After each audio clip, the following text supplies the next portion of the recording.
Boman. Your guy took 5 minutes to figure out how to pronounce my name. I remember on that clip. Boman. I think it's Boman. It's Boman. Boman. Awesome. Boman. Am I pronouncing that right? Or now I'm self-conscious about it. Completely incorrect, but it sounds perfect. Okay. How do you pronounce it then? It's actually blame my grandfather, but it's Boman. Boman. Yeah, but Bowman sounds okay. It sounds fine. Don't worry. I don't get feisty about these things. Wasted time. Wow. Geez, I'm sorry, man. Well, if Anupama Chopra was interviewing you, would she say Boman? She would say Boman. Boman. There you go. Run.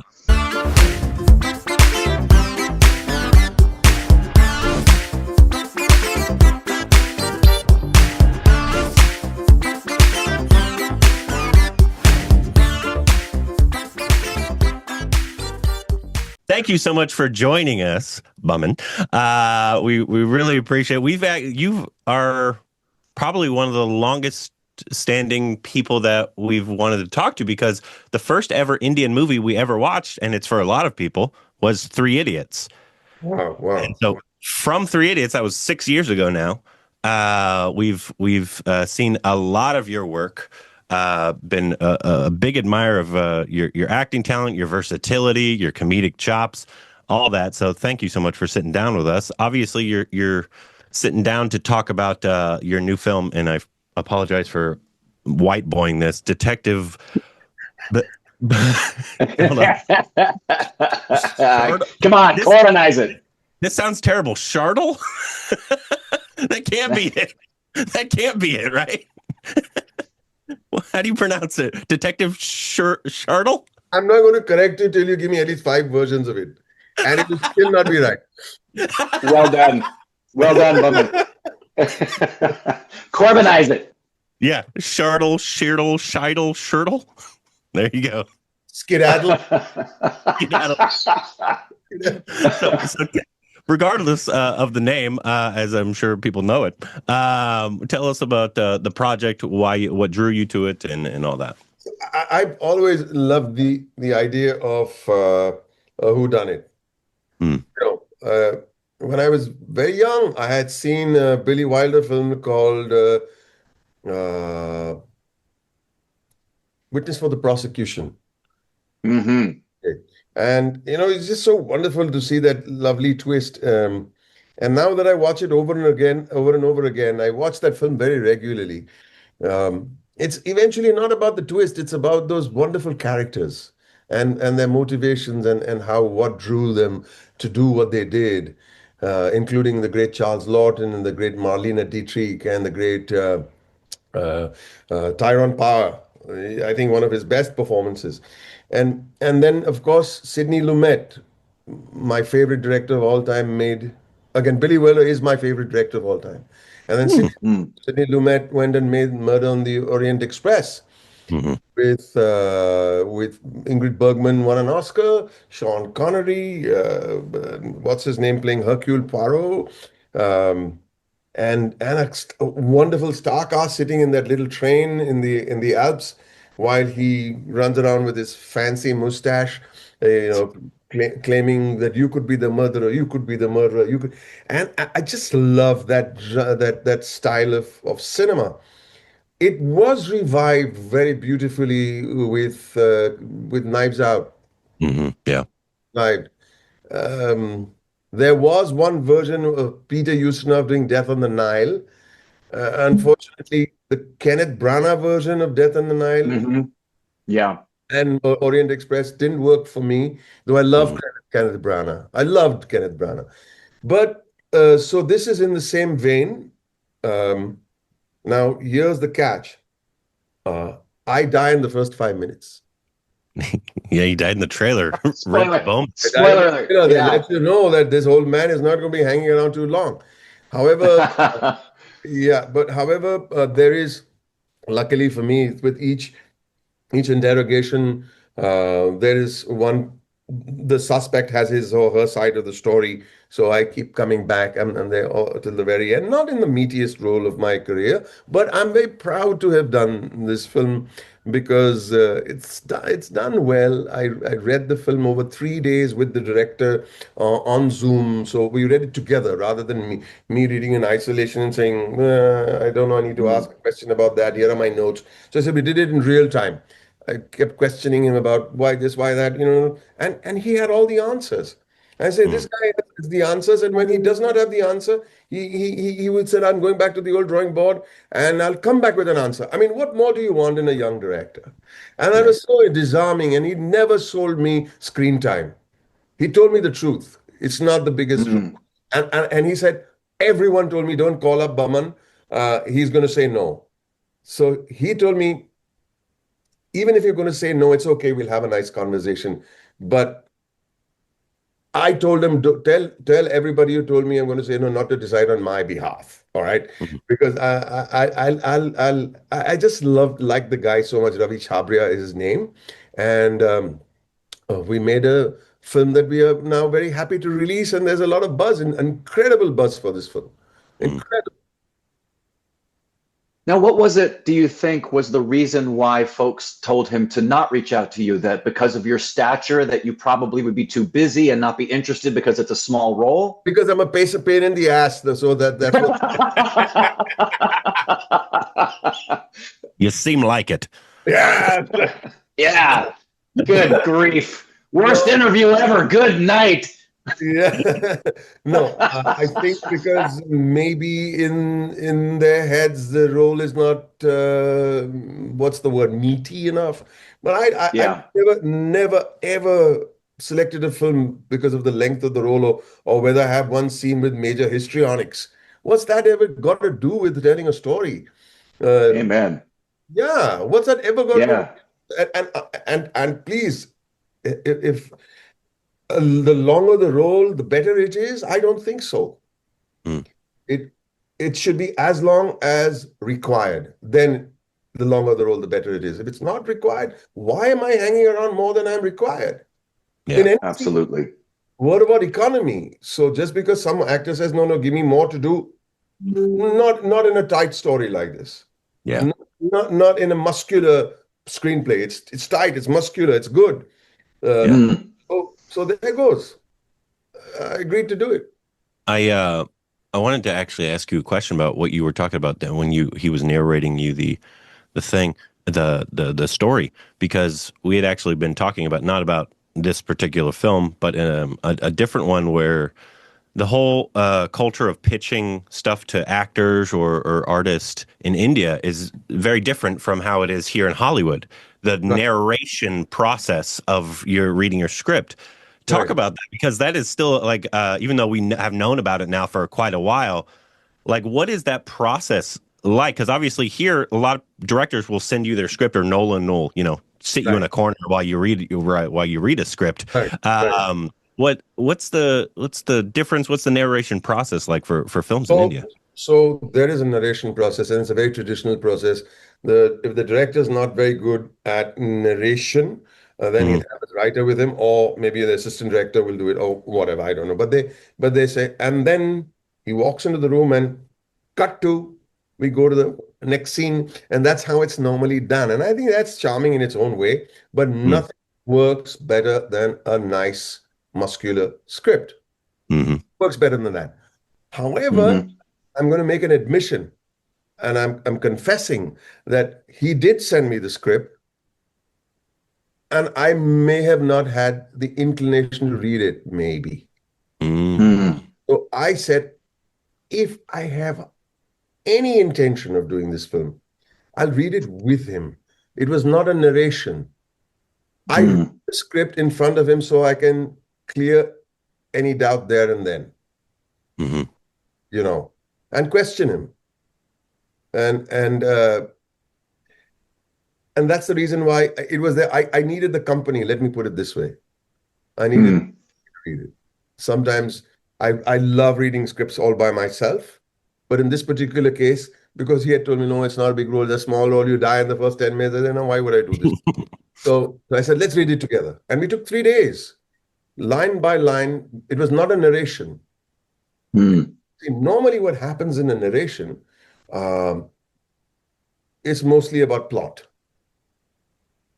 This Right. happens, then in the next scene, this happens, and then it happens, and he gets stuck in this room. Okay, it's mostly about plot. But when you read a screenplay, when you read the entire script, you are looking at every single aspect of the cinema that was going to emanate out of the page, and you hope to see it in front of your very eyes.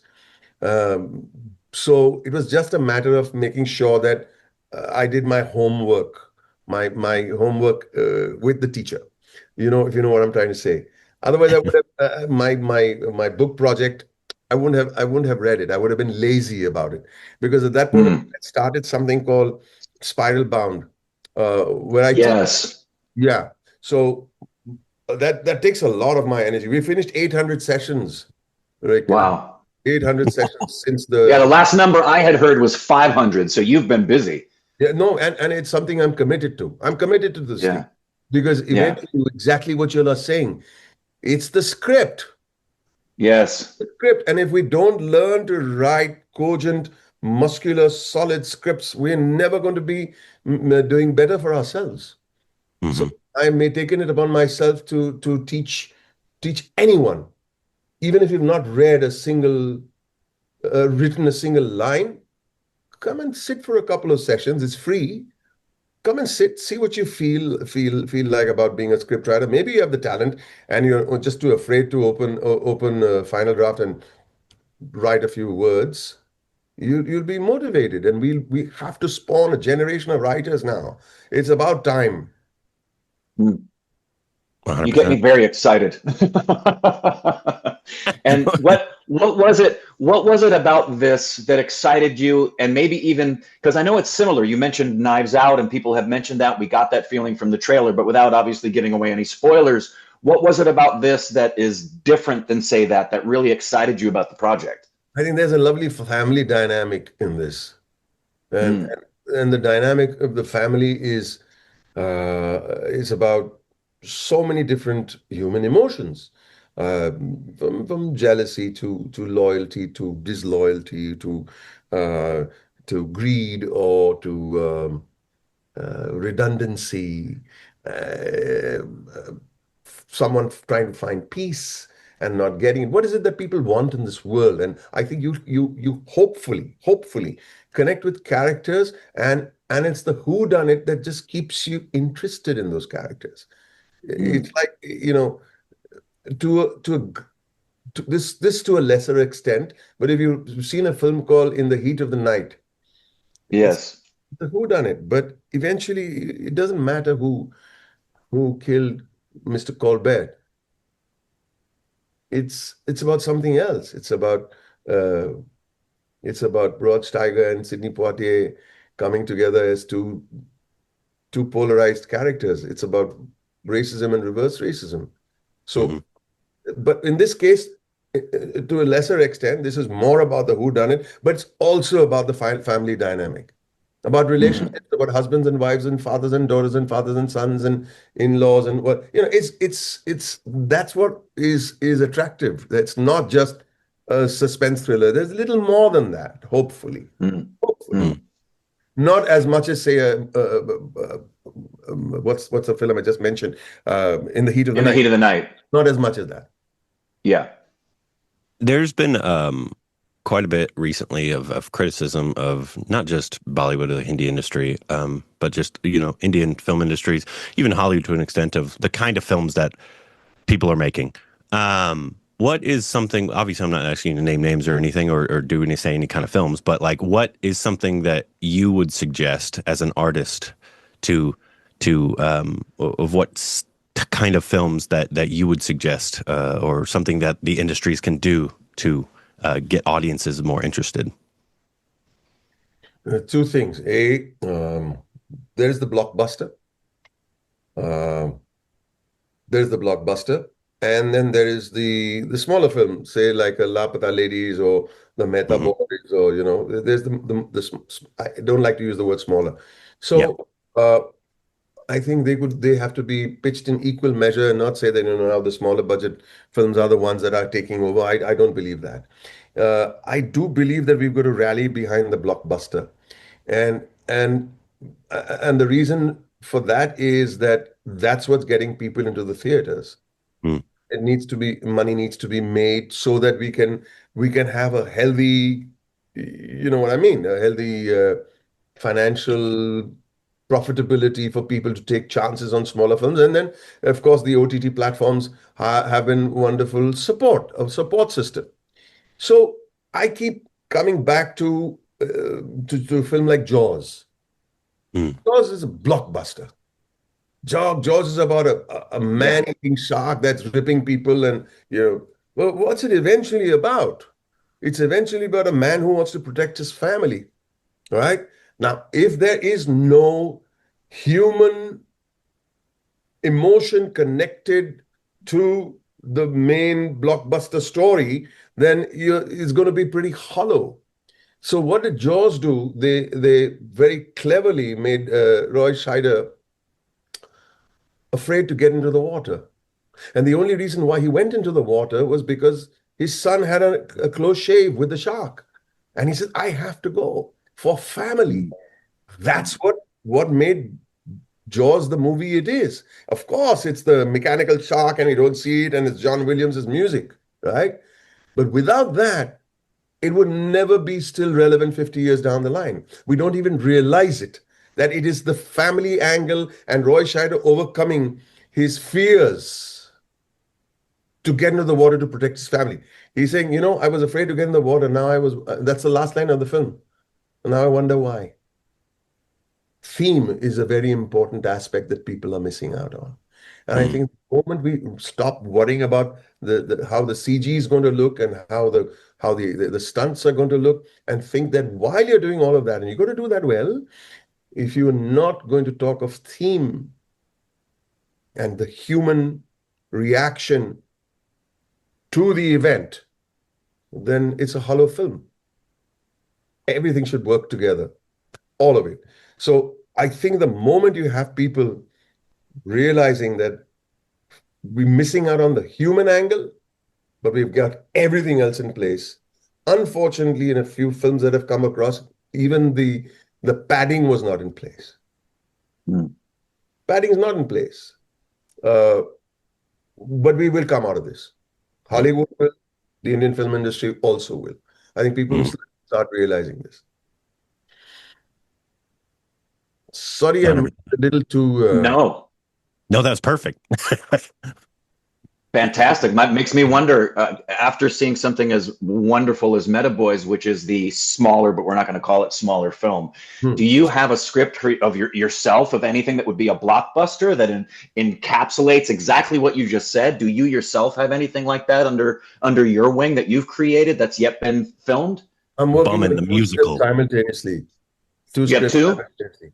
And Wonderful. I wake up thinking of in the night, or a film that keeps me awake at night probably is the one that will be finished first. But I'm not sure whether I'm ready to do a blockbuster yet. But it will be definitely far more with a far more audience reach than maybe a Meta Boys. So that's the one I'm working on. Awesome. Yeah.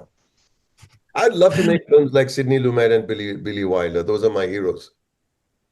Well, after what we saw with Meta Boys, that's not a far reach for you. In all sincerity, I find you to be an absolutely... We've known you as an actor, but it was so wonderful to watch the Meta Boys and see those other aspects of you that we've never seen before. And please, please keep doing that, because your level of artistry in the writing and directing capacity, and even the way you can articulate the way that you do, is absolutely wonderful to both see and hear. Thank you, sir. Thank you. Obviously, I think we're running out of time, so I just want to end this segment with a little bit of rapid fire. Where are you guys? In LA? We're in LA. Rick is actually in New York currently, but we are stationed in LA most of the time. Send home the Marines. No kidding. Absolutely. I'm with you, Boman. Anyways, so You notice he first, practiced how to pronounce my name and he went back just so simply. I realized it when I did it. I realized it when I did it. I'm going home. it's Boman. it's bumming. Boman. The bumming the I'll get music. used to I it. told you stop because I knew you were going to goof it up in 5 minutes. Wow. Well, you know how long we said cajole?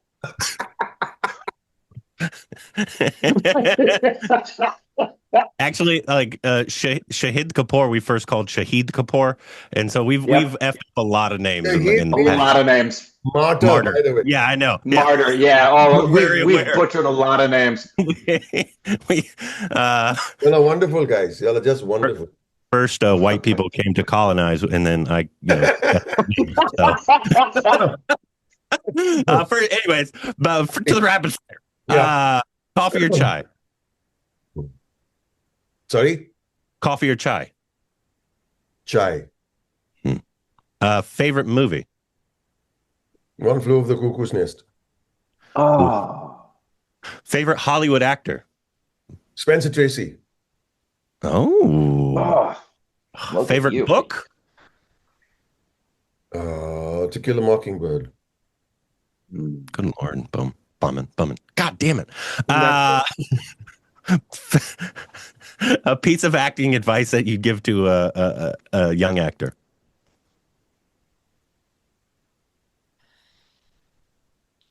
It's not about your talent, it's about the story. My goodness. You're giving Rick an acting boner over there. Yeah, dude. Favorite acting dialogue of your own? You have a lot of iconic dialogues. It doesn't have to be an iconic one either. Of my own? Yeah, you have something of your own. Your own, yeah. Favorite, yeah. It's something that was written, that not my line, but in my movie. This is my car. Oh yeah. That moment in Meta Boys was.